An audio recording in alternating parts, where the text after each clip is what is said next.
Pour certains, c'est une tablette de chocolat format familial. Pour d'autres, c'est le dernier Prince, à fond la caisse dans toute la maison. Et pour Jerry, qui peut être assailli par des crises d'angoisse de jour comme de nuit, c'est la console de jeux vidéo, l'ami de ses nuits blanches.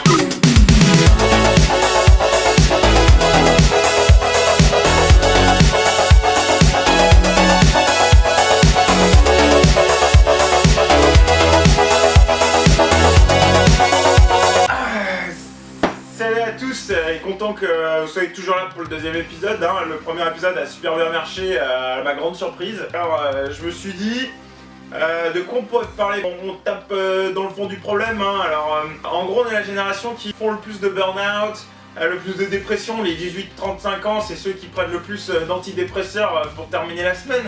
On a fait des études, un petit costume cravate, un petit 35 heures, et puis on veut élever des chèvres dans le Larzac et faire du reblochon. Il y a plein de théories pour savoir pourquoi notre génération est en perte de repères. J'ai la putain de réponse moi, mais personne ne veut m'écouter. La réponse c'est ça, c'est ce putain de film. Alors aujourd'hui l'épisode ça va être à propos de... Dream a dream, and what you see will be.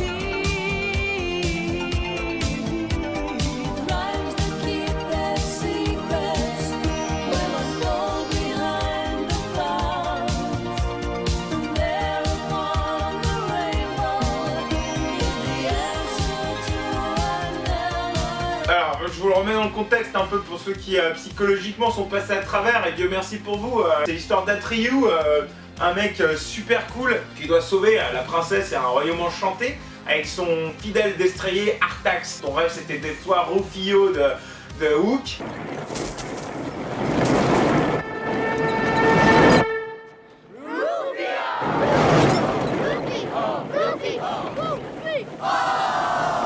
Ou d'être Atreyu, t'es blanc mais t'es habillé comme un indien, truc hyper raciste, mais en même temps c'est sur une autre planète donc ça va. Artax et Atreyu, c'était les bad buddies, mais une amitié vraiment au-delà des amitiés, un peu plus comme José et Lali quoi.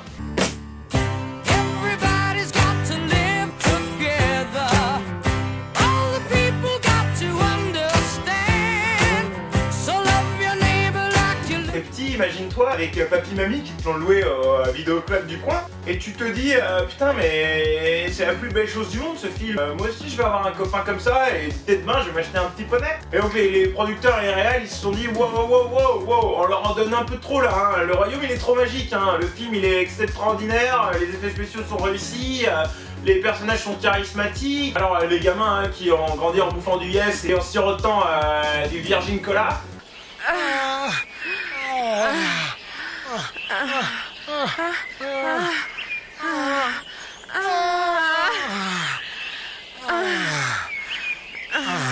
Virgin Cola, Virgin Cola. C'est eux qui paieront notre retraite, c'est eux qui vont faire marcher le capitalisme. D'ici qu'ils aient 30 ans, il y aura plus de dauphins dans les océans. Ok, mais Artax et Atreyu, ils sont quand même les mecs les plus cool de la planète et ils vont s'en sortir.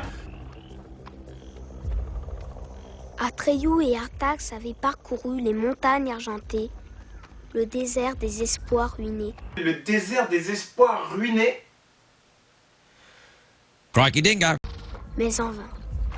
Il ne leur restait plus qu'une chance de trouver Morla. Et là, ils traversent les mortels marécages de la mélancolie. Quelque part, dans les mortels marécages de la mélancolie. Alors, quand t'es petit, la mélancolie, tu comprends pas trop le mot, mais tu sais qu'il y a un truc... mélancolie, t'arrives quand même à associer ça avec tristesse, même si t'es qu'en CP. Et alors je suis désolé d'avance, ceux qui avaient payé des années de psy pour oublier ce film ou qui sucent le pouce sous la douche depuis qu'ils l'ont vu, je vais vous remontrer l'extrait. C'est ça.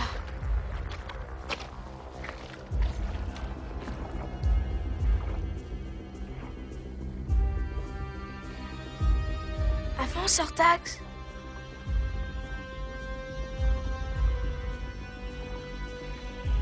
Qu'est-ce qui se passe? Qu'est-ce que tu as?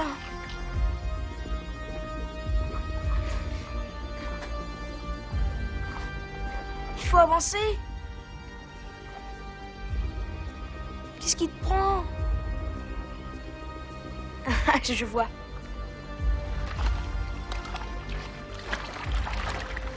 C'est trop difficile pour toi.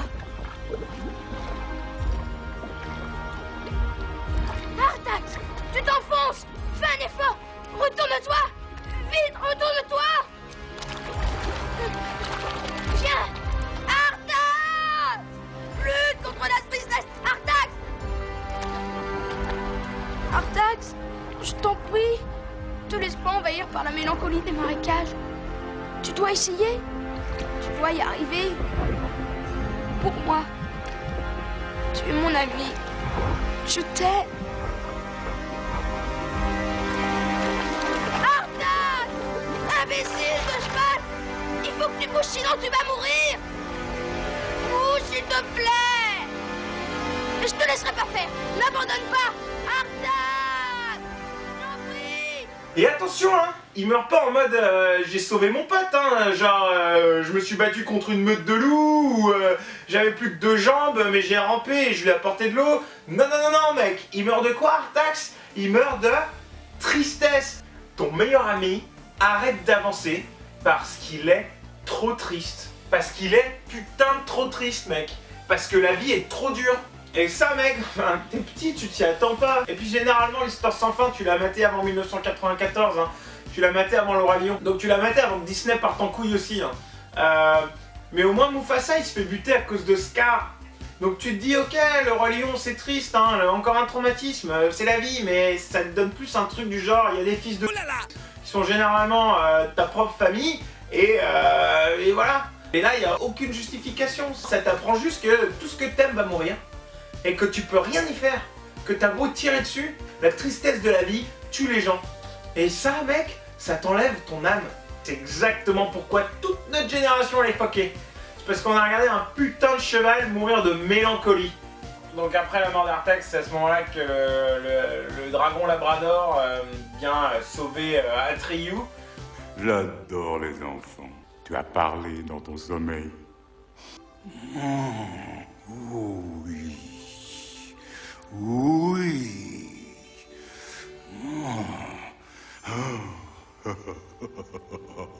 Oh, que c'est bon.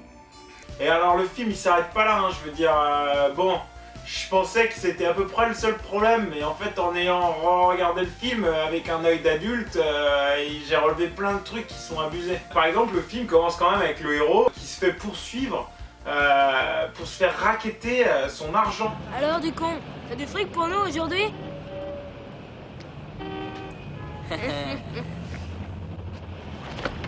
Attrapons-le! Le mec il court pour sa vie, et au moment où il s'aperçoit qu'il n'a pas d'argent, il le jette dans des poubelles.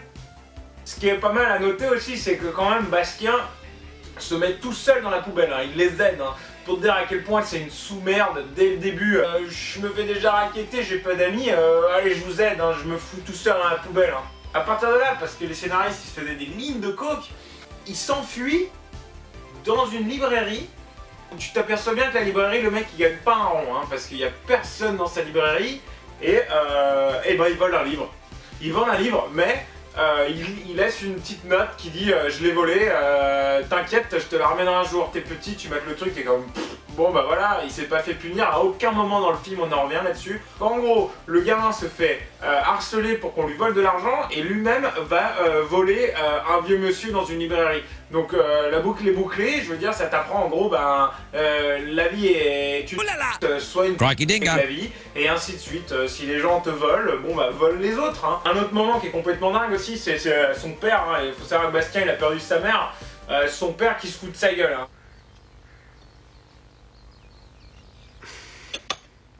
La scène de petit déjeuner la plus triste et la plus dépressive de l'histoire des scènes de petit déjeuner. Hein. Il est temps que nous ayons une petite conversation tous les deux.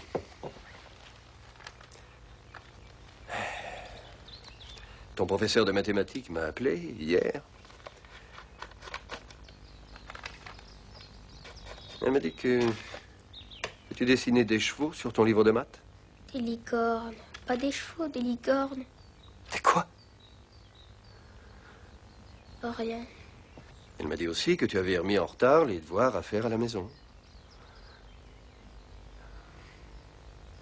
Et ça me déçoit beaucoup que tu n'aies même pas essayé d'entrer dans l'équipe de natation. Tu voulais prendre des leçons d'équitation. Tu prétends adorer les chevaux et tu sembles avoir peur de monter sur un vrai cheval. Allons, Bastien, tu es assez grand pour comprendre que tu dois arrêter de vivre dans les nuages et qu'il faut commencer à avoir les pieds sur terre. Tu es d'accord? D'accord.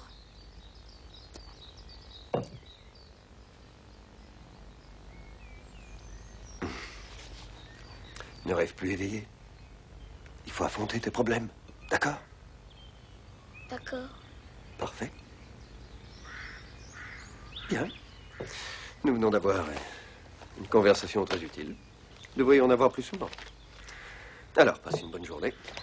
Et donc là on est tous d'accord qu'il mérite le mug du meilleur père de tous les temps. Et plus ça continue, plus ça devient n'importe quoi. Donc après avoir volé un livre, hein, le gamin qui est un futur punk vendeur de crack, fait péter les cours. Donc il va à l'école, hein, mais il va lire le livre. Et faut savoir que dans les années 80, l'école c'est une prison, dans le sens où si t'es pas à l'école, on appelle tes parents.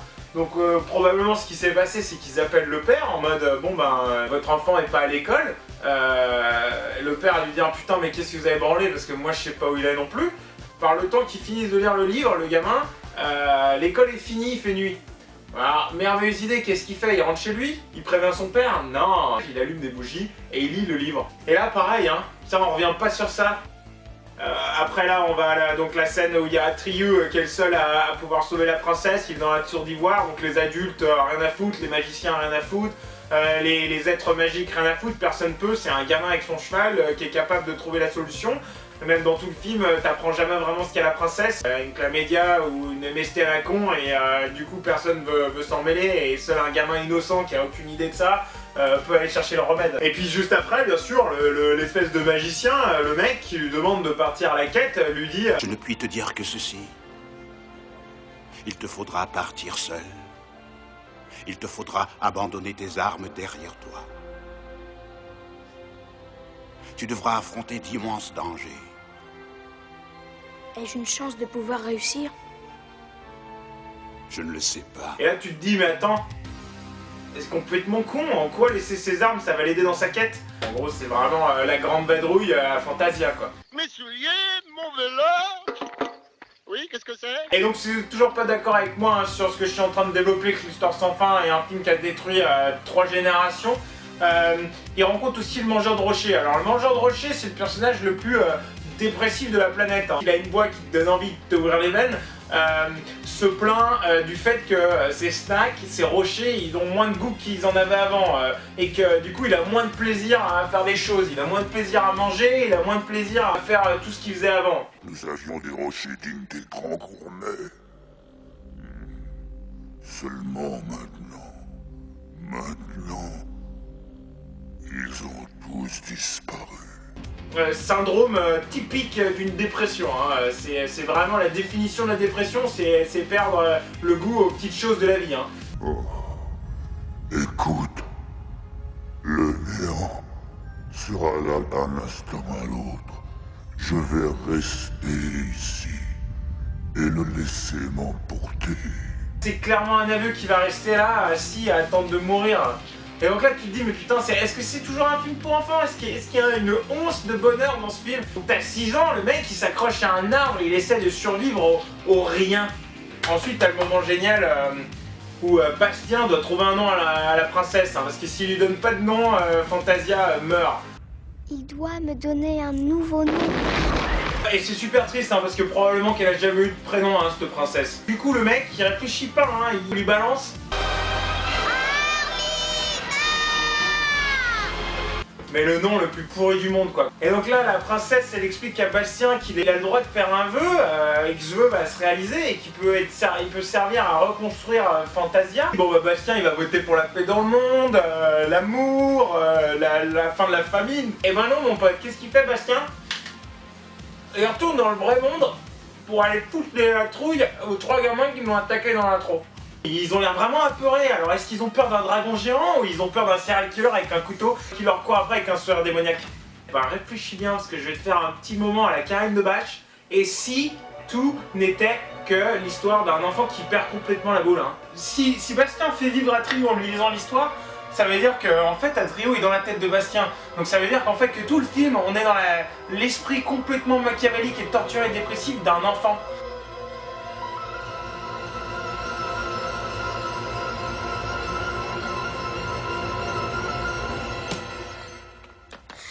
Et donc ça fait du sens parce que du coup son vœu c'est la vengeance, c'est pas d'avoir sa mère qui revient à la vie, c'est pas d'avoir un père plus sympa. Il est jamais sorti de l'école et en fait il s'est complètement perdu dans son esprit pour se réveiller au petit matin comme un parfait psychopathe. Pourquoi ne fais-tu pas ce dont tu rêves, Bastien? Je voudrais le faire, mais je dois garder mes pieds